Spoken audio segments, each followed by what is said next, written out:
I'm Sandy. This is Lisa. Voices of Heroes at yahoo.com. You can send me any emails. Send us topics if you want to come on and discuss anything you want, weather, sports, news, I don't care. It can be anything. If you served in the line of duty, this podcast is for you. If you need help and don't know how to ask for it, that's what we want. We want to be able to help you all. So email me, shoot me a message. I don't care what you do. Reach out. I will at least try to point you in the right direction. And if you just want to come on and give us questions to talk about, topics, whatever, we can do that too. This is Lisa again. She's going to tell you a little bit about herself, her qualifications, what she's done, and then we're going to get into some topics and go from there. So, what you got, girl? As Sandy said, my name is Lisa, and I am a nurse coach. I have come from here. I have my own business, Heroes Health and Wellness Coaching, and I have been a nurse for 35 years. Nice. I have also been a medic. I've also been a firefighter, and I'm here to support first responders, whether it be police officers, firefighters, EMTs, medics, paramedics, because I come from originally New York State. That's where I get the medics from, because that's what they have that level, and nurses in their mental health. We'll throw doctors in there too, because they might be high up, but they still need the help. Exactly. Dispatchers, we can't forget Dispatchers, Yep, can't yep. forget our dispatchers, because they're the first lines. They take the phone calls. That's right. And they're there to support people. So I'm there to help support whatever's going on. It's a health and wellness. It's a holistic approach to your whole being. So whatever you got, throw it at me. Okay. So, just a little more. So she, if you have an issue, whether it's you think you got PTSD coming on, or you have thoughts of doing something more permanent, we don't want that to happen. She's going to be able to give you the direction, or maybe even hook you up with someone else who has a higher level to get you the help you need before you do something that you can't take back. So, with that, let's start with the mental health aspect of first responders and really military, any line of duty that you've ever helped anybody, or you put your life on the line every day, which we all do. Even people don't believe, oh, you're an ambulance driver. That's not true.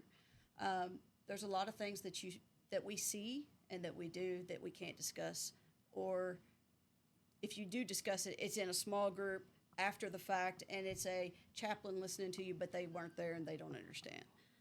So Lisa's been in this for 35 years, so she understands what's happening. So she's going to be able to help you with the mental health on that side. Exactly. So, and I did this because I had suffered a lot of trauma. They tell you to go to EAP. You go to EAP, you sit there, you talk to a psychiatrist or whatever. How many of them have you talked to? And you disclose what you saw out in the field. And I'm sorry, I had one that vomit. Or dry heave on me. Right. Because I talked to them and told them what I saw out in the field.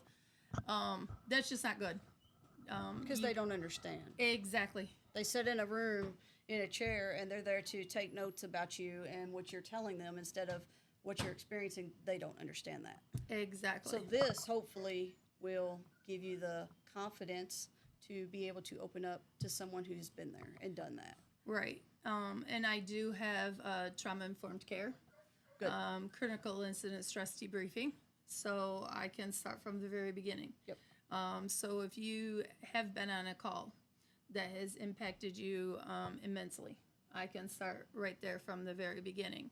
And then I can take and, when we first started my career all these years ago, it was like, suck it up, buttercup. Pretty much, yeah. Put it it under the rug and... Put it in Pandora's box, Yep. Close it up, go on with your day. Yep. Gallows humor. Go on to the next one. Exactly. I don't know how many times I got called into the chief's office because I said some inappropriate things on the scene, and family members kind of overheard. And But it's the way we deal. exactly, not anymore. No. So now we have to actually take care of our mental health. Yes. So I have some great techniques for dealing with that. Good. Box breathing, simple. You know, in through the nose, hold it for a count of 10. Exhale, count of 4. You know, inhale again, count of 4. Trying Exhale, to get your count of center of 4. gravity back. Yep. And then that's really simple box breathing.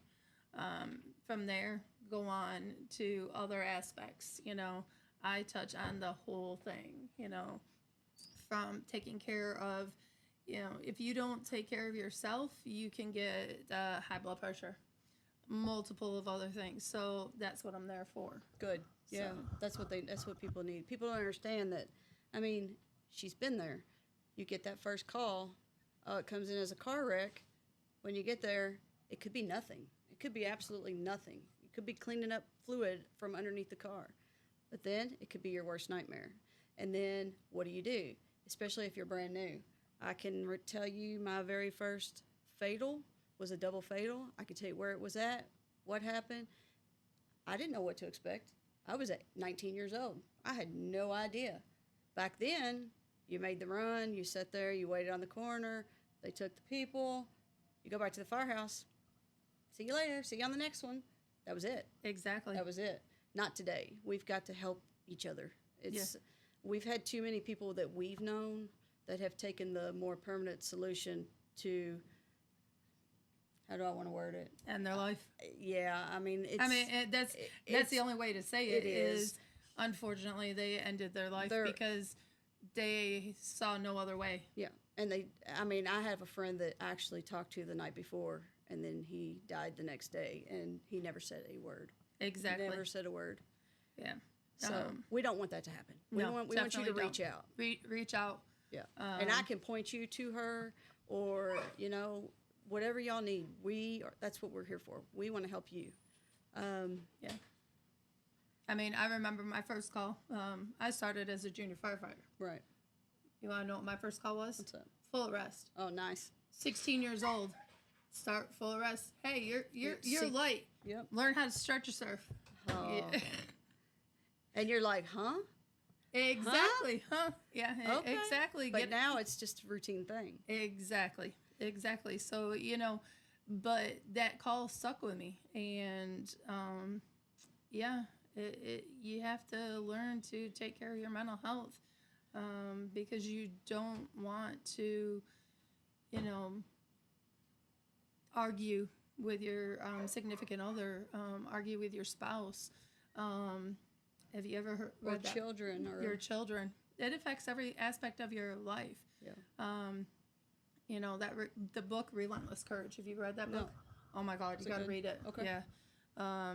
The police officer Michael Spurg, and forgive me if I pronounce his last name wrong, along with Dr. Shauna Springer wrote that book. Okay. And he talked about all of his traumas, you know, and started drinking too much, in order to go to sleep at night, go to work, come home, drink, that's the only way you can go to sleep and repeat. Be on a call and think, what if I just step back just a little bit? Would anybody notice? You know? Right. It's hard to talk about. It's hard for people to open up about that. But with what we've done and seen, it may be easy for someone to open up to us more than a psychiatrist or a doctor in an ER who literally has never done anything but been in an ER hospital situation. And I'm not taking anything away from doctors. I'm not doing that, or nurses. No. I'm just saying they see what you get to the hospital. You see where it starts. Right. From start to there, they have no idea what you've gone through to get that patient to them, whether it's alive or not. They don't understand completely. They try. I have doctor friends. They try. It's hard to explain. It really is. I feel, this is my personal opinion, that doctors and nurses should have to ride a 12-hour shift on an ambulance. Some sort of first line of defense to see why the EMTs and the paramedics and people, the police, fire, everyone who come in and bring the patient, sometimes it affects them more than they realize, and they just blow them off, and they're like, okay, you got me the patient, you can go. Right. We need to catch the little signs. Exactly. It's totally different being out in the field. You know, I originally come from Central New York. Some of my docs actually had to do ride time. So it was kind of cool. Some of my nurses did too, in the ER. Even if it's just say an 8-hour shift. I think Exactly. it would give them a better perspective of Yeah. what happens. Yeah, because they're not prepared. Right. You know, I've had so many nurses say, well, I can do a scene. No, you can't. Oh, yeah. I love that. I love that. it. I mean, no. I love when they're like, well, I can do what you do. No. It's not what you think. No. But, you know, what they see also in the ER. Or on a floor. You Or don't- on a floor yeah. is totally different too. You know, holding the patient, taking their last breath if they don't have any family members. Yeah. You know, that also meets a level of trauma. And some of the nurses don't understand that either, you know, so they're exposed in a different aspect. Right. Yeah, I mean, because we don't know what they go through once we leave. No. You know, I mean, I've been through a lot to where, you know, I've had family members or whatever who've passed at hospitals, but there's a lot of nurses who kind of, if something's going on or someone's getting ready to pass away, they distance themselves from that room. They want no part of it. And it may be because they saw something and they don't know how to, they have never really dealt with it. But we've got to figure out how to get each other to open up and get the help you need. Mental health is no joke. It is no joke. I read something interesting in my studies in doing this is, you know, how many hours do we train to keep our licenses current, to keep our certifications current? We do a lot of hours. Yeah. How many hours of that is actually mental health? Not as much as it needs to be. Actually, hardly any. Yeah. I mean, what It's is not- it now? I it's think it's not like even 2 a- hours or an hour. It's not much. Yeah. It's not hardly any, but what you got. I mean, nursing, to keep my license, I got to have 24 hours. Right. You know, it is in comparison, you know, you're constantly keeping up. I mean, that's the minimum, but I'm constantly keeping up my Sure. skills. So, but as far as getting mental health, you know, same thing. What we see on the streets compares to what someone active duty military sees in the line of combat. Right. It's You completely. know, it's constant exposure, you know, to that type of trauma. It can be reversed as long as you take care of it. Right. Yeah. I'm never going to say I've ever understood the military side because I've never been in the military. But I know personally, my grandfather, my mom's dad, was in World War II. And he was blown up and he was shot a couple times. And they literally would take them in, patch them up, send them back to the front line. It's just what they did. I mean, back then, that's what happened. And before he had passed, you know, we've had wars, go to Afghanistan, what have you. I will never forget him sitting in a chair in front of a TV watching and just crying because he would look at you and say, you wouldn't believe what I had to do. And I'm like, yeah, but they were trying to kill you. If you didn't do it, you wouldn't be here, you know. And he would cry for the soldiers now because he hated that they were seeing what he saw in World War II. Exactly. And it's sad. It is. And so, you know, but that's why it's so important to bring to light mental health. Yeah. You know, making sure that we get the word out there that there is help for people. There are people, you know, like me, Yes. that understand what you've been through. Yes, I can hold space for you and help you walk the process. And we don't care if you're from here No. or in Kentucky, but we don't care. No. You can be in Alaska. We do not care. You reach out to us, and I'm telling you, we will point you in the right direction. Exactly. And because my business is able to go through multiple states, I can help. And the fact that I've walked the walk. Right. I'm not going to be one of these. I'm sure you can tell me all kinds of things. I've probably been there, done that. I'm not going to be one of these practitioners that will turn green and vomit on you. Sorry. She's not going to be like, oh, you know what? Yeah, I did that too. She's going to listen to what you have to say.